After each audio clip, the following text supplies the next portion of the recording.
എന്താ നേരത്തെ ഓഫീസിലോട്ടൊക്കെ വന്നത്? അത് വിക്കി, നീ വെറുതെ ക്യാൻറ്റീനിൽ പോയി കഴിക്കാതിരിക്കാൻ വേണ്ടി ഞാൻ തന്നെ കുക്ക് ചെയ്ത ഫുഡാ കൊണ്ടുവന്നിരിക്കുന്നേ. ഓ അതായിരുന്നോ? എന്നൊന്ന് നേരത്തെ വിളിച്ചു പറയണ്ടേ? അയ്യോ അമ്മായി, അമ്മൂല എല്ലാവർക്കും ഉള്ള ഫുഡ് കൊണ്ടാ വന്നത്. അത് മാത്രമല്ല ചെറിയമ്മ ഉണ്ടാക്കിയ ഫുഡ് ആയതുകൊണ്ട് ഒന്നും പേടിക്കാനില്ല. അതുകൊണ്ട് എല്ലാവരും നേരത്തെ തന്നെ ഫുഡ് കഴിച്ചു. എന്റെ ഗസ് തെറ്റിയില്ല, ഇന്നത്തെ ഫുഡ് അസലായിരുന്നു.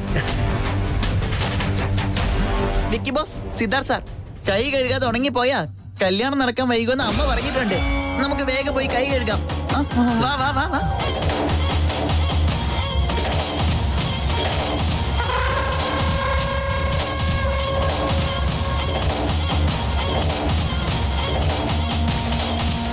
അമൂല്യ,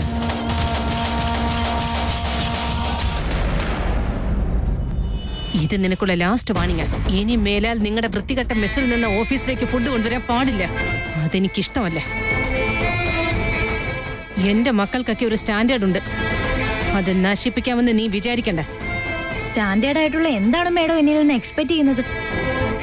സ്റ്റാൻഡേർഡ് ലോകം എന്നുള്ള ചിന്ത വിട്ടിട്ട് നോർമൽ ആയിട്ടുള്ള മനുഷ്യരെ ഒന്ന് കണ്ടു നോക്ക്.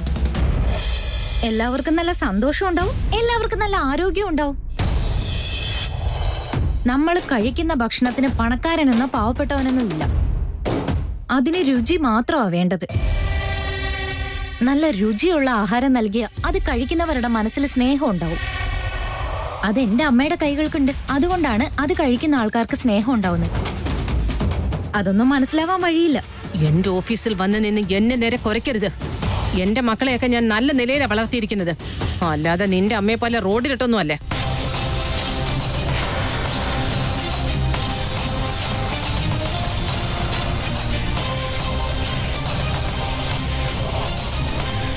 എനിക്ക് നിങ്ങളുടെ ലെവലിൽ നിന്ന് സംസാരിക്കാൻ അറിയില്ല. അതുകൊണ്ട് ഇതിവിടെ വെച്ച് നിർത്തിക്കും.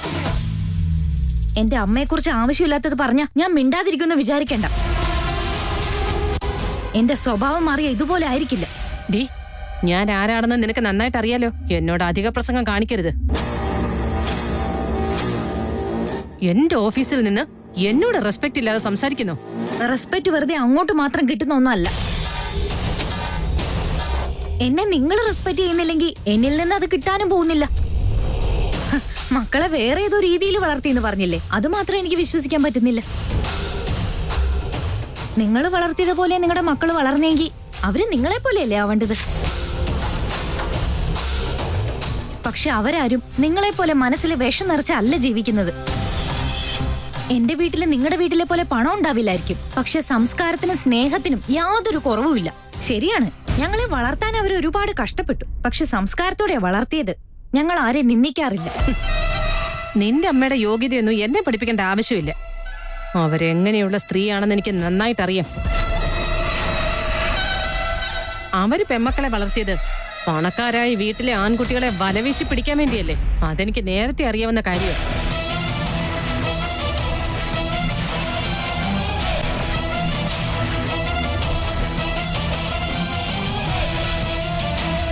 നാല് പെൺകുട്ടികളെ വളർത്തുന്നതോർത്ത് മറ്റുള്ളവരാണെങ്കിൽ വിഷമിച്ചു പോയേനെ. പക്ഷെ നിന്റെ അമ്മ അതൊക്കെ ഒരു അഡ്വാൻറ്റേജ് ആയിട്ടാ കണ്ടത്. അതും വെച്ച് വിവാഹ കച്ചവടത്തിന് ഇറങ്ങിയിരിക്കുന്നു. കണ്ണടച്ച് തുറക്കുമ്പോഴേക്ക് കുടുംബം മുഴുവനും പണക്കാരാകാനുള്ള ഐഡിയ. നിങ്ങൾ എത്രത്തോളം ചീപ്പാണെന്ന് എനിക്കറിയാം. ഏയ് സുഹാസിനി,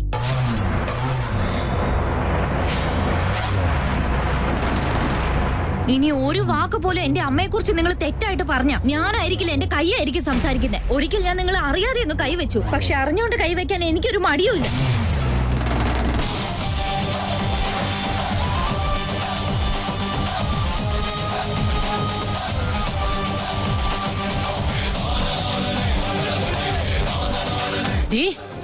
നീ എന്റെ ഓഫീസിലെ നിൽക്കുന്നതെന്ന് മറക്കരുത്.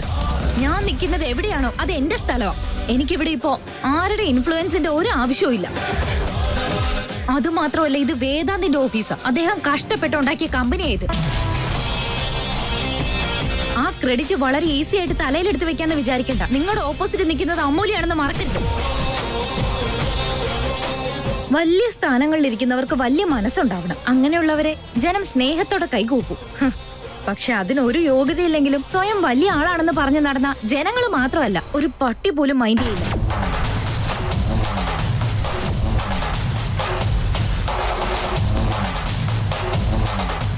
പ്രായത്തിനുള്ള മര്യാദയാണ് ഞാൻ തരുന്നത്. പക്ഷെ അതുപോലും നിങ്ങൾ അർഹിക്കുന്നില്ലെന്ന് എനിക്ക് നന്നായി അറിയാം. നിങ്ങളെ കാണുമ്പോ കൈകൂപ്പി നിൽക്കാനും നിങ്ങളെ പറയുമ്പോ പേടിക്കാനും എന്ത് വൃത്തികേട് പറഞ്ഞാലും തലയാട്ടി തരാനും ഞാൻ നിങ്ങളുടെ ശിങ്കിടിയൊന്നും അല്ല. അമൂല്യ ഞാൻ. എന്റെ കുടുംബത്തെ പറഞ്ഞ നിങ്ങളെന്നല്ല ഏത് കൊമ്പത്തുള്ള ആളാണെങ്കിലും ഞാൻ വെറുതെ വിടില്ല. മനസ്സിലാക്കിക്കോ.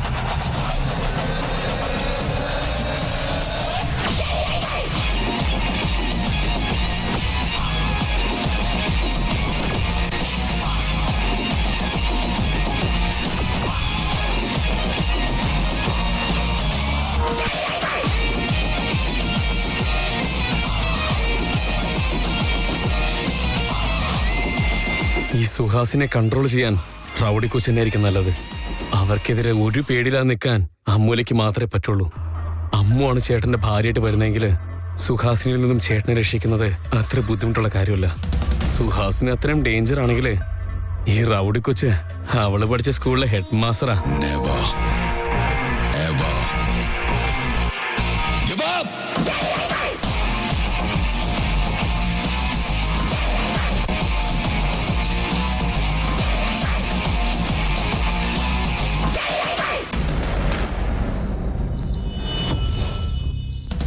മൂല്യയുടെ അഹങ്കാരം സഹിക്കാൻ പറ്റുന്നില്ല പ്രഭാകര. ഈ എനിക്ക് പോലും അവളോട് പറഞ്ഞു നിൽക്കാൻ പറ്റുന്നില്ല. ഇപ്പൊ എന്താ പറ്റിയേ? അവൾ എന്ത് പറഞ്ഞെന്നാ? അവൾ ആ കമ്പനിയുടെ MD പോലെ എന്നോട് സംസാരിച്ചത്. ഇത്ര അഹങ്കാരത്തോട് അവൾ എന്റെ മുന്നിൽ നിന്ന് സംസാരിക്കണമെന്നുണ്ടെങ്കിൽ ഇതിന്റെയൊക്കെ അർത്ഥം എന്താ? എനിക്കിത് ആദ്യമേ അറിയായിരുന്നു. ചേച്ചിയുടെ ജീവിതത്തിലെ ശനി അവളാണ്. അവൾക്ക് എന്തെങ്കിലും ഒരു പണി കൊടുത്തേ പറ്റൂ. അങ്ങനെ വെറുതെ വിടാൻ പാടില്ല. ഇപ്പൊ നമ്മൾ അവളെ വെറുതെ വിട്ടാ നമ്മുടെ തലയിലായിരിക്കും പിന്നെ അവളുടെ ഡാൻസ്. എനിക്കെതിരെ അവള് വന്നാൽ പിന്നെ അവള് ജീവനോടുണ്ടാവില്ല. അതൊന്നും അത്ര ഈസി അല്ല സിസ്റ്ററെ. അവള് നമ്മൾ വിചാരിക്കുന്ന പോലെ അല്ല. അവളെങ്ങാനും ഇനി വേദാന്തിനെ കല്യാണം കഴിച്ച് ഈ വീട്ടിലേക്ക് വന്നു എന്ന് തന്നെ കരുതുക. എങ്കിൽ പിന്നെ ചേച്ചിയുടെ കഥ കഴിഞ്ഞു എന്ന് തന്നെ കൂട്ടിക്കോ. എന്ത് സംഭവിക്കുമെന്നല്ലേ, എന്താണ് സംഭവിക്കാൻ പാടില്ലാത്തതെന്നാ മനസ്സിലാക്കേണ്ടത്. മുന്നോട്ടുള്ള എന്റെ ജീവിതത്തിന് അവളൊരു കല്ലുകടി തന്നെ. അവരുടെ കൈ എന്റെ കർണത്ത് പതിഞ്ഞത് എന്റെ ജീവിതത്തിൽ ഞാൻ മറക്കില്ല. ദേ നോക്ക്, അവൾ ഒരിക്കലും ഇനി ഈ വീട്ടിലേക്ക് കാലെടുത്ത് കുത്താൻ പാടില്ല. അതിന് നമ്മൾ എന്തെങ്കിലും ചെയ്തേ പറ്റൂ. അങ്ങനെ വരാതിരിക്കണമെങ്കിൽ അവളും വേദാന്തും തമ്മിൽ ഒരു അകലം ഉണ്ടായേ പറ്റൂ. എക്സാക്ട്ലി. അതിനുവേണ്ടി നമ്മൾ എന്താ ചെയ്യേണ്ടതെന്ന് ആലോചിക്കേണ്ടത്. അവക്ക് ഒരു ആക്സിഡന്റ് ഉണ്ടാക്കി എത്രയും പെട്ടെന്ന് മുകളിലേക്ക് അയച്ചാലോ? ഇനി നിന്റെ പൊട്ടത്തരൊന്നും വേണ്ട. നീ ചെയ്തതിന്റെയൊക്കെ പിന്നാലെ നടന്ന് ഞാനൊരു വഴിക്കായി. പിന്നെ നമുക്ക് എന്ത് ചെയ്യാൻ പറ്റും സിസ്റ്ററെ? ആക്സിഡന്റ് തന്നെയാണ് വേണ്ടത്. പക്ഷേ അത് മറ്റൊരു രീതിയിലാണെന്ന് മാത്രം. അവള് ശരിക്കും വേദനിക്കണം. ആ വേദനയ്ക്ക് മറുമരുന്നുണ്ടാവുകയും ചെയ്യരുത്. ആക്സിഡന്റ് വേണ്ടെന്ന് പറഞ്ഞു, ഇപ്പതേ പറയുന്നു പിന്നെ ആക്സിഡന്റ് വേണമെന്ന്. എനിക്കിപ്പോ മൊത്തം കൺഫ്യൂഷനായി. ആക്സിഡന്റ് ഉണ്ടാവേണ്ടത് അവളുടെ ബോഡിക്കല്ലേ, അവളുടെ മനസ്സിന്.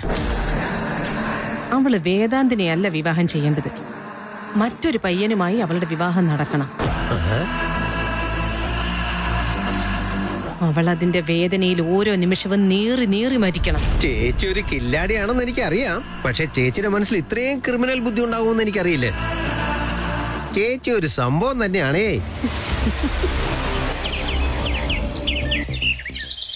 ഇന്നത്തെ കാലത്തെ പിള്ളേരൊക്കെ ഫോണിൽ ഓരോ സ്ഥലത്ത് ഓരോരുത്തരൊക്കെ കാണിക്കുന്നത് കണ്ട് നശിച്ചു പോയിക്കൊണ്ടിരിക്കുകയാണ്. എന്റെയൊക്കെ ചെറുപ്പത്തിൽ എത്ര നല്ല മനുഷ്യരായിരുന്നു.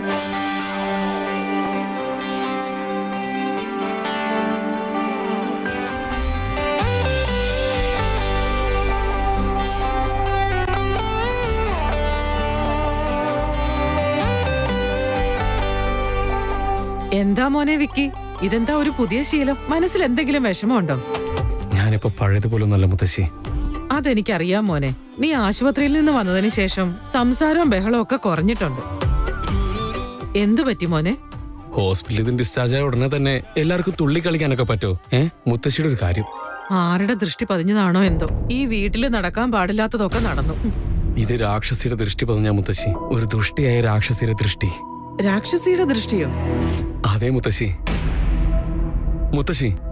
മുത്തശ്ശി രാക്ഷസിയെ കണ്ടിട്ടുണ്ടോ? എന്റെയൊക്കെ ചെറുപ്പകാലത്ത് ഒരുപാട് രാക്ഷസികളുടെ കഥയൊക്കെ ഞാൻ കേട്ടിട്ടുണ്ട്. പക്ഷെ ഇതുവരെ ഒരു രാക്ഷസന്മാരെയും ഞാൻ കണ്ടിട്ടില്ല. മുത്തശ്ശി, മുത്തശ്ശിയുടെ കാലത്തൊക്കെ രാക്ഷസിമാരെ എങ്ങനെയാ വർണ്ണിച്ചിരുന്നത്? നീ കുട്ടിയായിരിക്കുമ്പോ രാക്ഷസന്മാരുടെ കഥയൊക്കെ കേട്ടിട്ടില്ലേ? അവര് ഭീകരന്മാരായിരിക്കും. അവരെ പറ്റി കേൾക്കുമ്പോ തന്നെ പേടിയോ.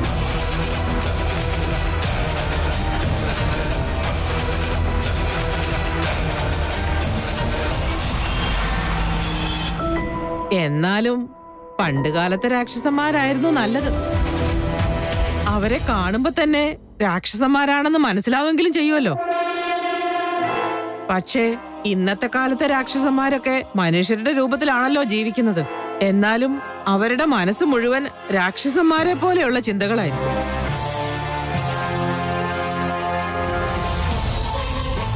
എന്തൊക്കെയാ മുത്തശ്ശി പറയുന്നത്? രാക്ഷസന്മാരും മനുഷ്യരൂപത്തിലാണെങ്കിൽ ഇന്നത്തെ കാലത്ത് ദൈവവും മനുഷ്യരൂപത്തിലുണ്ടാവണമല്ലോ. അത് ശരിയാ മോനെ. ഒരുപാട് ആളുകളെ ദൈവം മനുഷ്യരുടെ രൂപത്തിൽ വന്ന് സഹായിക്കാറുണ്ടല്ലോ. അതും ശരിയാ മുത്തശ്ശി. എനിക്കിപ്പോ മനുഷ്യരൂപത്തിലുള്ളൊരു ദൈവത്തെ കണ്ടാ കൊള്ളാന്നുണ്ട്. കാരണം എന്താന്ന് വെച്ചൊരു രാക്ഷസി നമ്മുടെ വേദാന്തേട്ടന് കുറെ പ്രശ്നങ്ങൾ ഉണ്ടാക്കുന്നുണ്ട്. എന്തെങ്കിലും പൂജയൊക്കെ ചെയ്തവരെ പിടിച്ച് തളച്ചേ പറ്റൂ.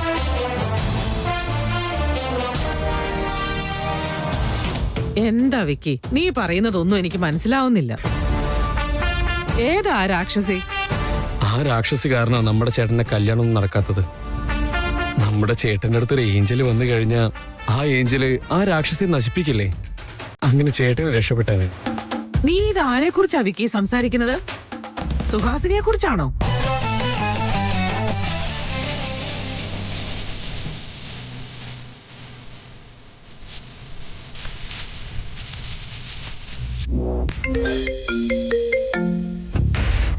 പറയുമോളെ. മിസ്റ്റർ വേദാന്ത് മേനോൻ ഇപ്പൊ എവിടെയാണെന്ന് അറിയാൻ പറ്റൂ? ഓഫീസിലെ ഉള്ളതെന്ന് എനിക്ക് അറിയുന്നില്ല ആദ്യ. ഇതൊന്നും തീരെ ശരിയല്ല. ഞാനിപ്പോ എത്രയും പെട്ടെന്ന് അറിയിക്കാതെ ഓഫീസിലേക്ക് വന്ന ചേട്ടൻ അവിടെ എന്തായിരിക്കും ചെയ്യുന്നതെന്ന് എനിക്ക് നന്നായിട്ട് അറിയാം. കമോൺ ആദ്യ, ചുമ്മാ ടൈം കളയല്ലേ. ഓഫീസിൽ തന്നെയാ ഉള്ളത്. പുതിയ ബിസിനസിനെ പറ്റി ആലോചിച്ചോണ്ടിരിക്കുക. പുതിയ ബിസിനസിനെ കുറിച്ചും പുതിയ സ്റ്റാർട്ടപ്പിനെ കുറിച്ചും ഒക്കെ നമുക്ക് പിന്നെ ആലോചിക്കാം. ആദ്യം ചേട്ടന്റെ ഫാമിലി എങ്ങനെ സ്റ്റാർട്ട് ചെയ്യാന്നതിനെ കുറിച്ച് ആലോചിക്കാൻ നോക്ക്. ഓഫ് കോഴ്സ് ആദ്യ, ഷുവർ. ചുമ്മാ എന്റെ വായ അടുപ്പിക്കാൻ വേണ്ടി ഓരോന്ന് പറയല്ലേ ഏട്ടാ. അന്ന് വിക്കി ചേട്ടൻ അങ്ങനെ സംഭവിച്ചുകൊണ്ട് പ്രൊപ്പോസ് ചെയ്യാൻ പറ്റിയില്ലെന്ന് എന്നോട് പറഞ്ഞില്ലേ? അന്നത് പൂർത്തിയാക്കാൻ പറ്റിയില്ലല്ലോ. അത് വേഗം കംപ്ലീറ്റ് ചെയ്യും. യു ആർ റൈറ്റ് ആദ്യ. പറ്റുവാണെങ്കിൽ ഇന്ന് തന്നെ പ്രപ്പോസ് ചെയ്യാം. അതൊന്ന് ഓർമ്മിപ്പിക്കാൻ വേണ്ടി ഞാൻ ഈ കോൾ ചെയ്ത്. ശരി, take care, bye. Bye by.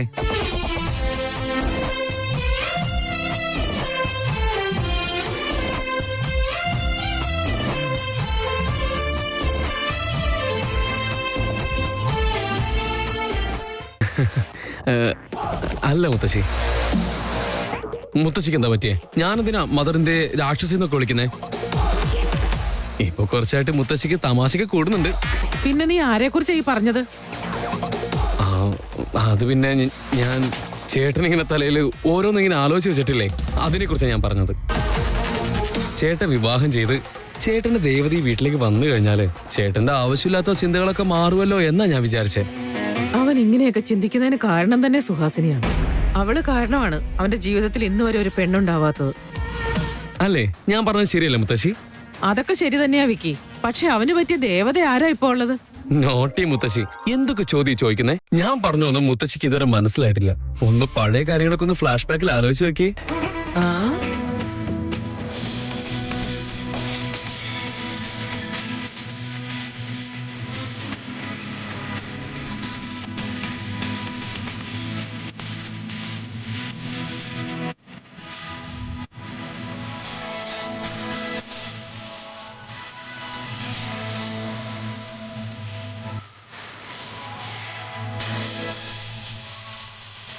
അതായത് നീ ഇപ്പോ അമൂല്യയെ കുറിച്ചാണ് സംസാരിച്ചത് അല്ലേ?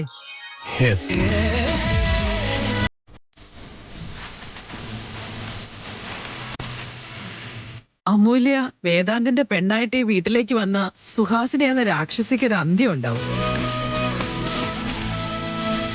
ഏയ് സുഹാസിനി, ഇനി ഒരു വാക്ക് പോലും എന്റെ അമ്മയെ കുറിച്ച് നിങ്ങൾ തെറ്റായിട്ട് പറഞ്ഞ ഞാനായിരിക്കില്ല, എന്റെ കൈയായിരിക്കും സംസാരിക്കുന്നത്. ഒരിക്കൽ ഞാൻ നിങ്ങൾ അറിയാതെ ഒന്ന് കൈവച്ചു, പക്ഷെ അറിഞ്ഞുകൊണ്ട് കൈവയ്ക്കാൻ എനിക്കൊരു മടിയുമില്ല. നിങ്ങളെ കാണുമ്പോ കൈകൂപ്പി നിൽക്കാനും നിങ്ങളെ പറയുമ്പോ പേടിക്കാനും എന്ത് വൃത്തികേട് പറഞ്ഞാലും തലയാട്ടി തരാനും ഞാൻ നിങ്ങളുടെ ശിങ്കിടിയൊന്നും അല്ല. അമൂല്യ ഞാൻ. എന്റെ കുടുംബത്തെ പറഞ്ഞ നിങ്ങളെന്നല്ല ഏത് കൊമ്പത്തുള്ള ആളാണെങ്കിലും ഞാൻ വെറുതെ വിടില്ല. മനസ്സിലാക്കി?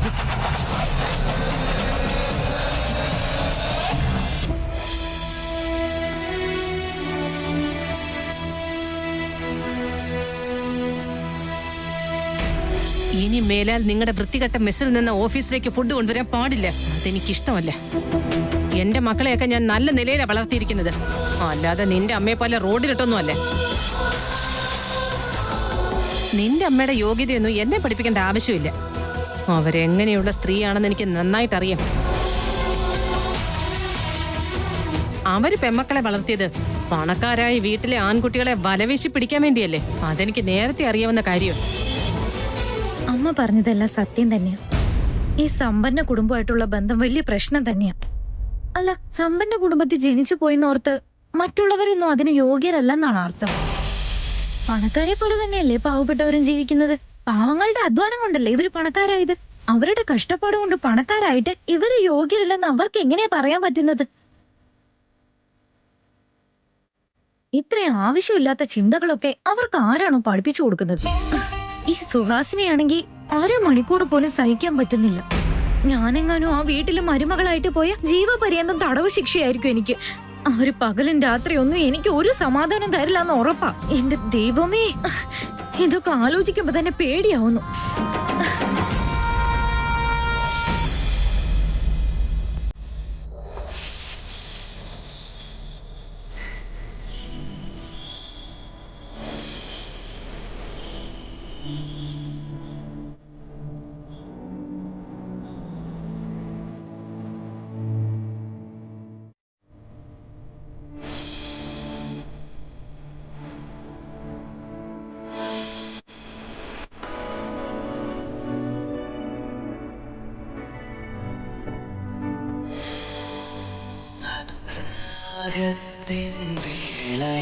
പരമായി വന്നൊരു സന്ധ്യയിൽ മണമേറെ പാഴു പ്രേമാർദ്രം അനുരാഗത്തിൻ വേളയിൽ പരമായി വന്നൊരു സന്ധ്യയിൽ മണമേറെ പാഴു. അല്ല, ഞാനെന്തിനാ ഈ സുഹാസിനെ കുറിച്ച് ഓർത്ത് പേടിക്കുന്നേ? വേദാന്ത ഒരു പണക്കാരനല്ലേ? അവൻ ഒരിക്കലും ആരോടും ഇവരെ പോലെ സംസാരിക്കുന്നതേ കേട്ടിട്ടില്ല. അതുമാത്രമല്ല, അവൻ എല്ലാവർക്കും റെസ്പെക്ട് കൊടുക്കാറുമുണ്ട്. മറ്റൊരു കാര്യം, അവൻ എന്നെ ജീവനാണ്. ജീവനേക്കാളും കൂടുതൽ അവൻ എന്നെ ഇഷ്ടമാണ്. ചെറിയ കാരണങ്ങളുടെ പേരില് മറ്റുള്ളവർ ചെയ്ത തെറ്റിന് ഞാൻ എന്തിനാ വെറുതെ അവനെ ശിക്ഷിക്കുന്നത്? അമ്മയ്ക്ക് കൊടുത്ത വാക്കനുസരിച്ച് അവന്റെ അടുത്തുനിന്ന് കുറച്ചൊന്ന് അകന്ന് നിൽക്കാന്ന് വിചാരിച്ചപ്പോ അവൻ പഴയതിനേക്കാളും കൂടുതൽ അടുക്കുവോ? അവൻ കൂടുതൽ എന്നെ സ്നേഹിച്ചുകൊണ്ടിരിക്കുക. ഇത്രയധികം എന്നെ സ്നേഹിക്കുന്ന ആളെ ഞാൻ എങ്ങനെയാ ദൈവമേ മിസ് ചെയ്യാ? ഞാൻ ഈ ജീവിതത്തിൽ വേദാന്തിനെ അല്ലാതെ വേറെ ആരെയും ഇഷ്ടപ്പെടില്ല. ഞാൻ അവനുള്ളതാ, അവൻ എനിക്കുള്ളതും, അത് ഉറപ്പാ.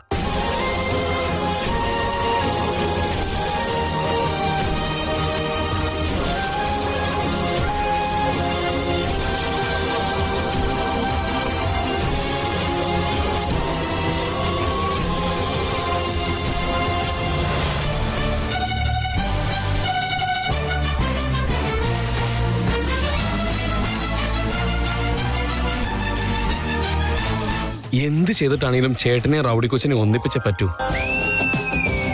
ഇപ്പൊ എന്ത് പറയും?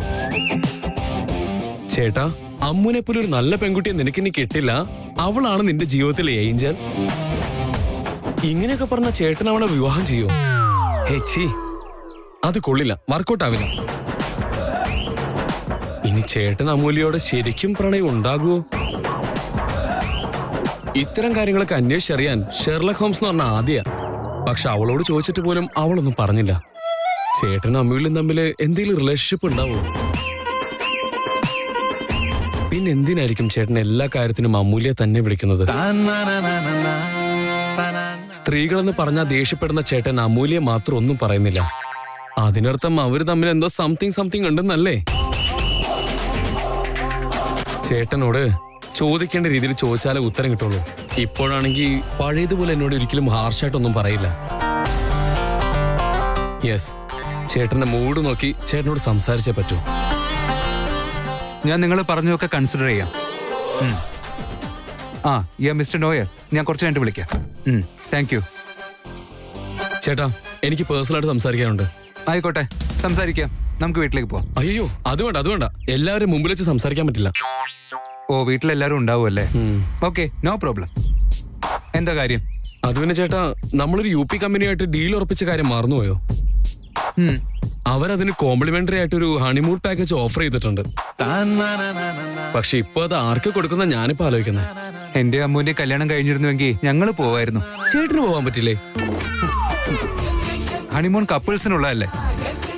ഞാനിപ്പോഴും സിംഗിൾ അല്ലേടാ. റൗഡി കൊച്ചിൻ ചേട്ടന് ബെസ്റ്റ് പേരാണ്. നിങ്ങൾ കല്യാണം കഴിച്ച് കഴിഞ്ഞാൽ നിങ്ങളെക്കാളും ബെസ്റ്റ് പേര് വേറെ ഉണ്ടാവുകയില്ല. നീ എന്താടാ ഈ പറയുന്നേ? അമ്മൂല്യ ചേട്ടന് സത്യമായിട്ട് പെർഫെക്റ്റ് മാച്ച് ആയിരിക്കും.